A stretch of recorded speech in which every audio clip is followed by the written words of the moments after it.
What's up boys, 𝘔𝘔𝙝 here with the Unists, and this video is going to be a little bit different. It's actually an article that came out well before the recent election. Came out right after it had been announced that Biden was stepping down. So his predictions or opinions should be understood within that context. And while, again, it's easy to look back and say, okay, well maybe this didn't turn out this way or the other, I thought it was still an interesting perspective. Thought it's worth doing something on, and also Yarvin hasn't necessarily had many interesting hot takes post-election, so, or at least not on the current administration that I thought were worthy of doing a video. So I wanted to go back in time a little bit, look at this one. It's pretty good. There's a small bit of cringe when he talks about how sexy it is to be a monarchist, but even still, it's a good one. Enjoy.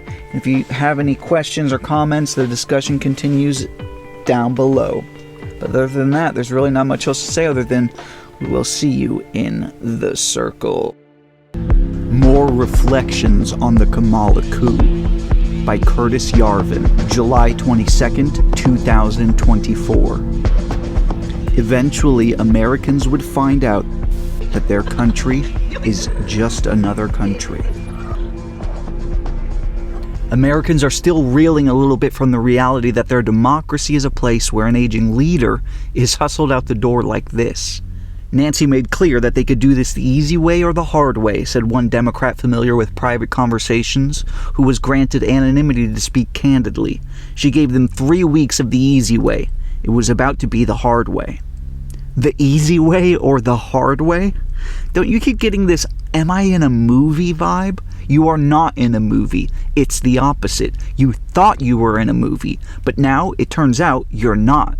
You're just in history. What you are seeing is history breaking through the movie. Does all this make you feel like you are on drugs? You are not on drugs. You were on drugs. You are coming down. This is reality breaking through the trip. It's painful, a little, but it's a good feeling. Unfortunately, you may not have much choice but to learn to enjoy it. You thought you weren't in history for reasons. You had reasons. They were good reasons. White was black, 2 + 2 was 5, and all men were created equal. History had ended. All power belonged to the workers and peasants. Democracy was the worst system of government except all the others. Movie logic, poetic logic, Empsonian ambiguity of the 7th type. Wonderful stuff. But, guys, I gotta tell you, history is full of this stuff. And you're definitely in history. Just roll with it a little. If it feels like you took a little too much acid, cut back on Twitter a little. But first and foremost, you have to learn to relax and enjoy it. Later in our conversation, you'll meet Jesus. I mean, not Jesus, Lewis. But you'll see. Because my feeling is, it's only starting to get weird. See, we still haven't seen the president. That's the one power a hustled-out frontman still controls. Now the tables are turned. Biden is a stubborn Irish bastard. He can be mean. Now he is in a position to be mean. Before that terrible debate, he had no reason to hurt them, and they had no reason to hurt him. Then someone spiked his 𝘂𝑧𝘖𝑑extradine trip with saline, lost him the debate, and changed the world. Because the incentives diverged between the Biden entourage and the rest of the Democratic Party. After the debate, he could do nothing to hurt them, except do nothing. They could do everything to hurt him. Having started the easy way, they were about to try it the hard way. Evidently, the hard way was too much. The president earlier had observed that God could get him to step down, but no one else could. Maybe it turned out that Nancy Pelosi could make that happen. That little chat with God? That conversation? But now, they can do nothing to hurt him except, well, we'll get to that. But by doing nothing, he can still hurt them.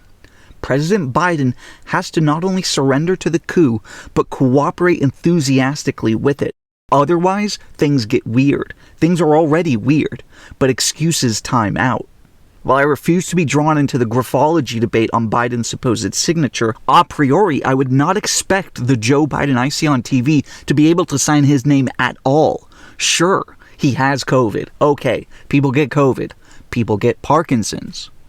There is simply no good reason for the president not to be able to talk to the press, especially if he is the staying president. But there are plenty of weird reasons. If they are ready to lie about his Parkinson's or whatever, could it become long COVID? Could the president die of COVID? People die of COVID. Could the president die? Take a sudden turn for the worse? A tragedy. The thing is, people already feel a little misinformed about his health. Why not be hanged for an ox? Weirder and weirder. Scalia's pillow is already hanging on Chekhov's wall. The longer President Biden fails to appear in person, not AI, in public, and explain, the weirder everything gets. The more real history, which is reality, starts breaking through your little movie. Who are these people actually? They are human beings. They have parents. They come from somewhere. Well, the easy way or the hard way? No one ever talks about the fact that Nancy Pelosi is literally the mezzo-soprano of Baltimore. Or to be exact, the daughter of Thomas D'Alessandro, the old mafia mayor of Baltimore. See, before Baltimore, the Checks notes, Charm City was controlled by black criminals, it was controlled by Italian criminals. Thomas Aquinas used to call this the Great Chain of Being. As Wikipedia explains, FBI records released on January 6, 2021 showed D'Alessandro had been the subject of a special inquiry investigation in March and April 1961, revealing numerous unsubstantiated allegations of association with criminals in Baltimore. Unsubstantiated. Here, John F. Kennedy gives Miss Soprano a quick mammogram.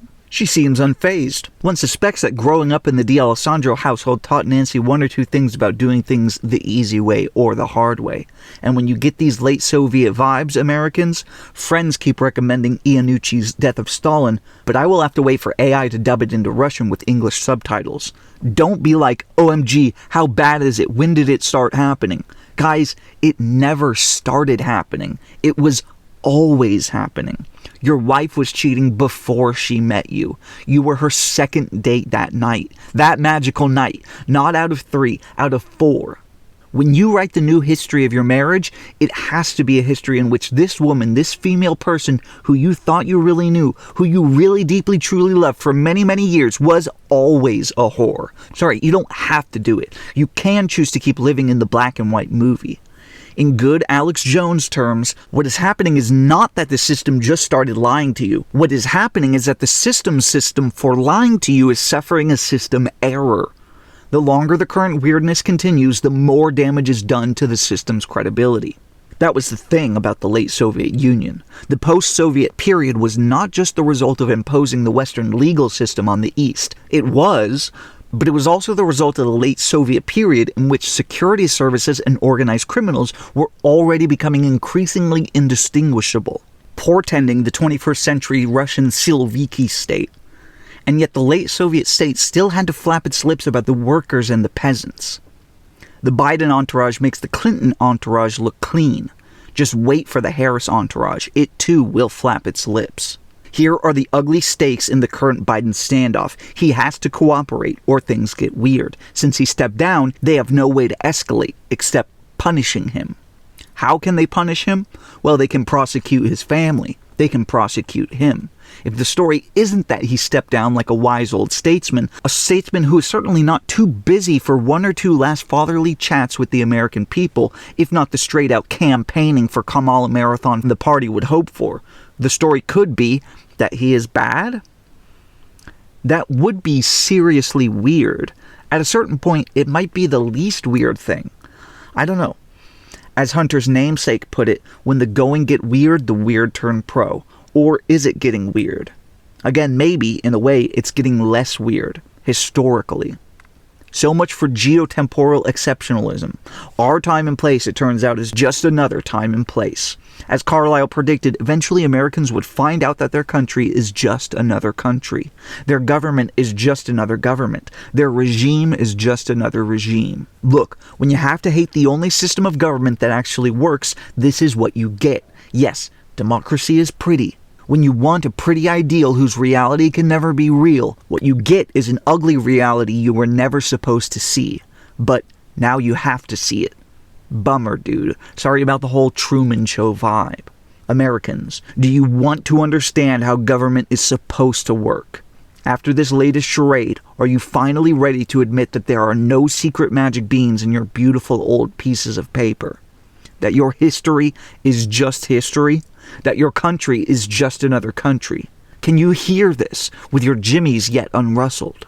Can you take a step up the catwalk and, like Truman, look back on the movie set of your old public reality when you still thought it wasn't? When you still thought your time, your place was somehow an exception to history, was better than history, just naturally an improvement on all other times and places, at least in its governance? In retrospect, in hindsight, wasn't thinking in this way narrow, parochial, even bigoted in the old dictionary sense of this word? Don't you want to discard all this smallness? Don't you want to grow? Don't you want to change? Don't you want beautiful women who just got out of a relationship to be shocked, then amused, and then enthralled? Then try being a monarchist. As Anais Nin put it, and the day came when the risk to remain tight in a bud was more painful than the risk it took to blossom. The thing is, monarchism is not a belief. Monarchism is the absence of a belief. Are you ready to throw away all the stupid sacred principles you believe in, accept that they are all just Western variants of the workers and the peasants? Take a deep breath and admit that, by historical standards, your government, your system of government, even your idea of government, is not just not necessarily excellent, let alone superlative or even exceptional, but perhaps not even good? Are you ready to admit that your country is just another country and your regime is just another regime? Ready to learn the true principles of government from scratch? Why mess with the rest? Go straight to the best. Learn from the Sun King. What's great about Louis XIV's instructions for his son is that they were never meant to be published. They may or may not be fully authentic, but they are certainly plausible. They are also surprisingly hard to find. They haven't been translated since 1806, and Claude decided to hallucinate the name of the anonymous translator, who decided to call his subject Louis. Library science is hard. As the Sun King explains, nothing can so securely establish the happiness and tranquility of a country as the perfect combination of authority in the single person of the sovereign. The greatest subdivision in this respect often produces the greatest calamities, and whether it be detached into the hands of individuals or those of corporate bodies, it always is there in a state of fermentation. Forget everything you know about history, government, and political science. Learn that. Read the rest of the book, maybe. You'll understand the state of fermentation, and maybe even learn to enjoy it. Link the text to all the new art hoes you're meeting. Make bets with your new bros on whether they'll read it. Living in reality can be good. The risk to remain tight in a bud was more painful than the risk it took to blossom. Imagine if Democrats learned to love monarchy, just from all this Game of Thrones stuff. I think the president, even detained as he seems to be in his Delaware dacha, could still strike back. If he had a plan. If only he had a plan. Let me give him a plan. The name of that plan is Hunter. I think it's too much to ask to put Hunter at the top of the ticket, but what if the president's price for cooperating was not Biden-Harris, but Harris-Biden? We have a young Biden, tried and tested by the hardest of experiences, emerging like George W. Bush from addiction. Put this crown prince up against J.D. Vance. Now there's a debate America really needs to see, and it would clear up a lot of this legal BS too. Come on, Nancy, let's be reasonable.